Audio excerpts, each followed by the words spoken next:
হ্যাঁ বন্ধু কিষাণগণ, আপনাদের আমি বলছি বেগুন চাষের পদ্ধতি। প্রথম পর্যায়ে আপনারা নির্বাচন করবেন শীতকালীন লাগাবেন কি না বর্ষাকালীন। তো এর দুটার মধ্যে একটা পার্থক্য আছে, ওইভাবে জমি নির্ণয় করে লাগাইতে হবে। তো এখন শীতের সময় আশ্বিন মাসের লাস্টের প্রায় আজকে 20-21 তারিখ আশ্বিন মাসের মনে হচ্ছে। তো আমি বলবো যে আপনারা যদি শীতকালের বেগুন লাগান তো মাটিকে শুষ্ক করবেন, আর বিশেষ করে গোবর সার দিবেন। গোবর যা শক্তিশালী না, বিশাল শক্তিশালী গোবর সার। এই দেখুন আমি লাগিয়েছি, কিন্তু এটা হচ্ছে নবকিরণ বেগুনটা। নবকিরণ গোল হবে, বড় বড় সাইজের বেগুন কালার হবে। আর এটা আমি লাগাইছি লেবু বাগানের মধ্যে, মাঝখানে ফাঁকা ফাঁকা আছে। তো এই হচ্ছে লেবু বাগান, আমার মাঝখানে ফাঁকা আছে তাই লাগিয়েছি। তো আগে মাটি কোবায় ভালো, বেশ অনেকবার কোবায় তারপরে লাগিয়েছি। তো আপনাদেরকে বলবো, আপনারা চাষ করলে পর মাটিকে বেশ ভালো করে চাষ দিবেন, গোবর সার দিয়ে ভালো করে চাষ দিয়ে একটু শুকাবেন বেশ কিছুদিন। এর সময় নিয়ে কাজটা করলে বেশি ভালো হয়। তারপর লাইন সুন্দর করে লাগিয়ে দিবেন। আর চারা লাগাবেন 30 থেকে 35 দিনের যে চারাটা হবে ওই চারাটাই লাগাবেন। হাইস্ট 40 দিন হলে সমস্যা নেই। তবে সময় মতো গাছ লাগালে কী হবে, ওর ফলনটা বৃদ্ধি বেশি হবে। আর বেশি বয়সের চারা লাগালে পর আপনার ফলন ভালো হবে না, যার কারণে বলছি। আর করবেন ওকে গোবর সার তো অবশ্যই দিতে বললাম, দিবেন। তারপর লাইন ধরে সুন্দর করে লাগাই দেবেন। লাগানোর পর জল দিবেন।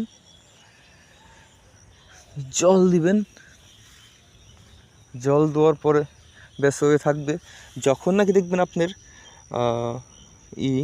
বেগুন গাছ শিকড় ছাড়া শুরু করে দিচ্ছে, গাছ একটু শক্তপোক্ত হয়েছে, শিকড় ছাড়তেছে, আপনিও বুঝতে পারবেন, অবশ্য আপনি তো কিষাণ, বুঝতে পারবেন যে শিকড় ছাড়তেছে।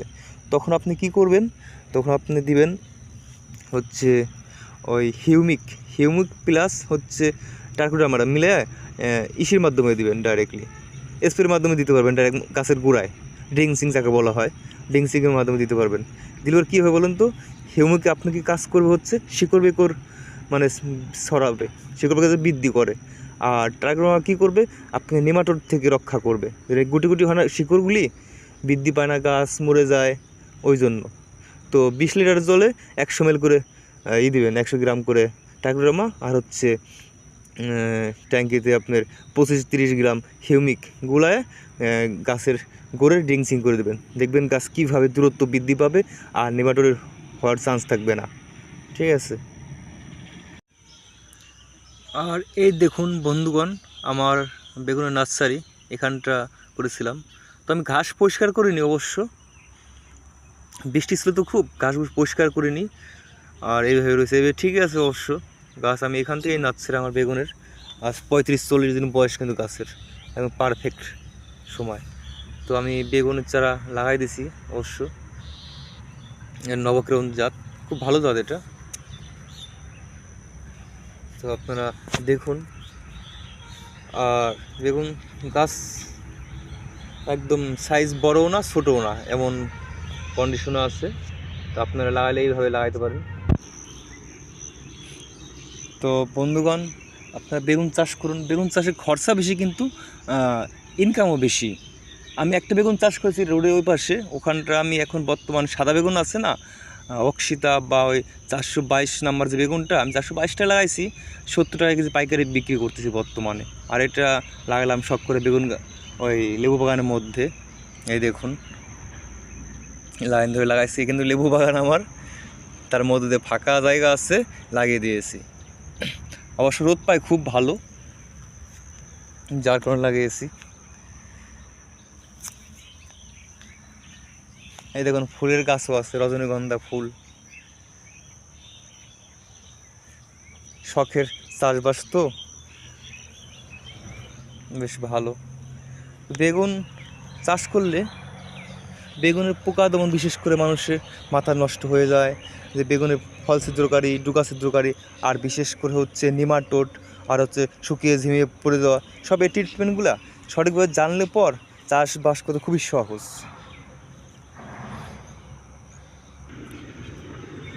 অনেকে আছে না চাষ করে বেশ লাগায় দিয়ে হয়, ওর কখন কী দিতে হবে, ট্রিটমেন্ট দিতে হবে, কী খাবার দিতে হবে, কখন কী প্রয়োজন, কী পোকা লাগলো না লাগলো, এর কিছুই দেখে না। তেমনই হয়।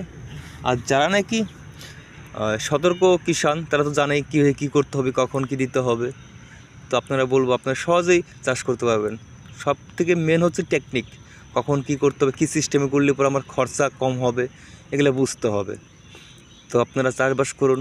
আপনাদের আরও অনেক ডিটেলস চাষবাসের ব্যাপারে আমরা ভিডিও ছাড়বো, ভিডিওটা সাবস্ক্রাইব করবেন। তো আপনারা দেখবেন অনেক ইনফরমেশন দিব, কীভাবে কী চাষ করলে পর অনেক পদ্ধতি চাষবাস আছে। তো আজকে এই বেগুন চাষ অবধি ভিডিও, নেক্সট টাইম আরও ভিডিও দিব ফল ছিদ্রকারীর জন্য, তারপরে ডোগা ছিদ্রকারী, আর বিশেষ করে গাছ শুকিয়ে মরে যায়, তারপর নেমাটোডের সমস্যা, আর কখন কোন পোকার সমস্যা, সব ভিডিও দিব। আপনারা লিঙ্কে থাকবেন, আমার সাথে থাকবেন, দেখতে পাবেন সহজে। আর আমি কিন্তু এখন বেগুন বিক্রি করতেছি 70 টাকা কেজি, 422 নম্বর চক্রবীজটা আছে না, ওটা বিক্রি করতেছি। আর কাস্টমারগুলো আগেই ফোন করে রাখে, দাদা আমার লাগবে বেগুন। তো আমি যাই শুধুমাত্র দিয়ে আসি, ব্যাস। জয় কিষাণ, জয় জওয়ান।